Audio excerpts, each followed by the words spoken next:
Reports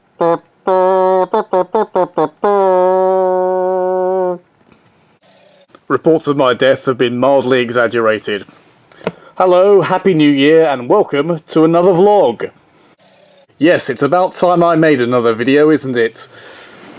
Well, I wanted to, but due to work, and illness, and work, and illness, and Christmas, and work, and illness, and New Year's, I really haven't had a chance to do anything I wanted to over the last month.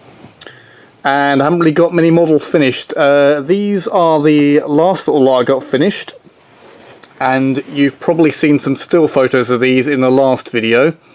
But let's go over them now, and then afterwards I will show you what I wanted to be working on over Christmas.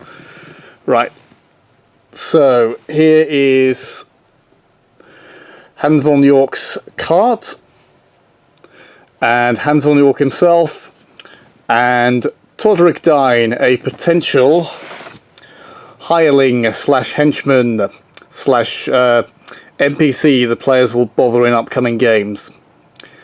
Right, just going to move these two out of the way because the camera is ideally set up for looking at the cart at the moment. So we'll go with that. So I think in the previous video I showed you this either in bits or partway through assembly or partly painted or something. This is it finished now. Magnetized signs, so I can put different signs on there to use at someone else's cart.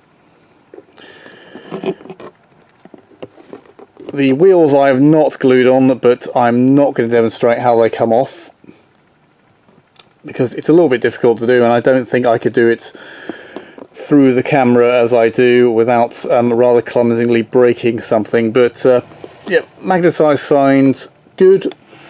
Quite pleased with how this came out. Lettering is very difficult to do with a brush, so I think I did reasonably well. I'm not as good as some people out there, but it came out how I wanted it.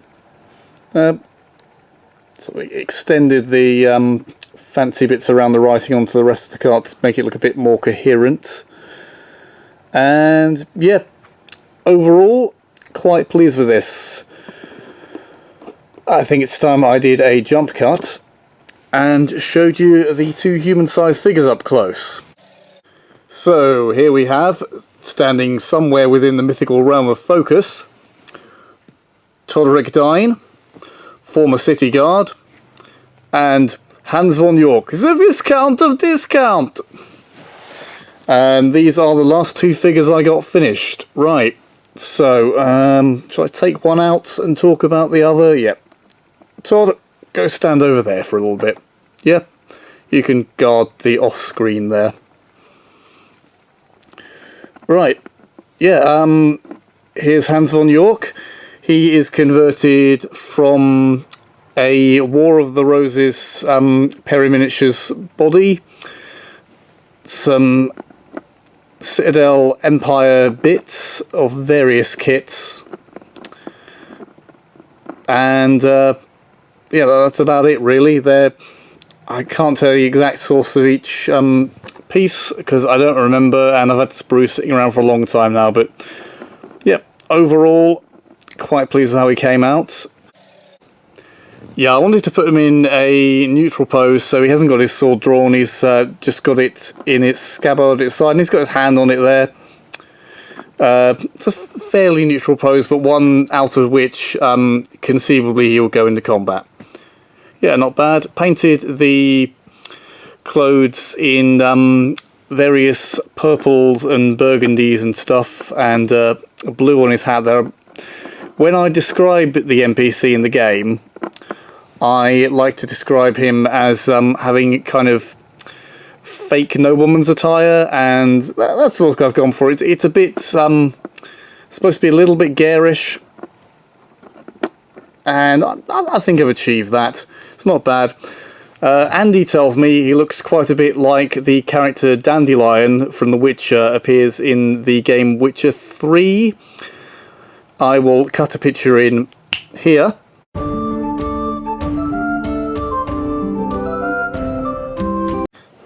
Yeah, I'd say it looks a bit like that. I'm actually inspired to do a bard based on Dandelion at some point. That might happen.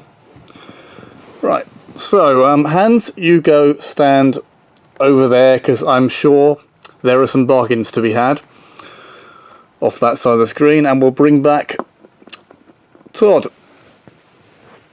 Former city guard Todrick Dine. Is the camera focused on him? I think he is. I think it is. The camera is not a he. The camera is gender fluid. So Todd here is made from a similar mix of Citadel Empire parts and War of the Roses parts. Oh, and a backpack off a Napoleonic soldier of some kind. I believe French. I don't know. Not up on that here. Not up on that period of history. It's a bit dull. Right. Oh, and the shield is from EM4 Miniatures Fantasy Warriors range. Yeah, he's painted up to match the colours of Jump Cut by City Guard, which are of course Advanced Hero Quest henchmen with the EM4 Miniatures shield added. Does that count as a jump cut if I keep cutting in random shit like I normally do, like I did just then? Should I be calling that a jump cut? I don't know. Anyway, yeah, matching colour schemes there to sort of bring across the implication that he is a former city guard. Yeah, the story behind Todrick, or Todd here, is that he was a fairly new city guard recruit that during one bit the captain of the guard sent to go and get the archwizard of the city Grand Sulis, while the player characters bothered about on the battlements looking at something magical in the distance. And when that sort of bit was over, rather than just ignoring this minor NPC I got merely to link two scenes together, my PC sort of cornered him and gave him this sort of weird motivational speech and tried to recruit him. So he's now kind of their henchman. We'll see what happens. Sorry about all the random cuts in this one. I'm recording in short bursts in a vain attempt to stop my voice going croaky. I don't know if it's working. And finally, here's a few things I wish I'd had the time to work on during the so-called holiday season. Cultists. These are mostly Frostgrave cultist parts with a few parts from some other kits thrown in for variety and fun. Cackle Demons! Cackle Demon! And a Pain Elemental inspired by the creatures from Doom.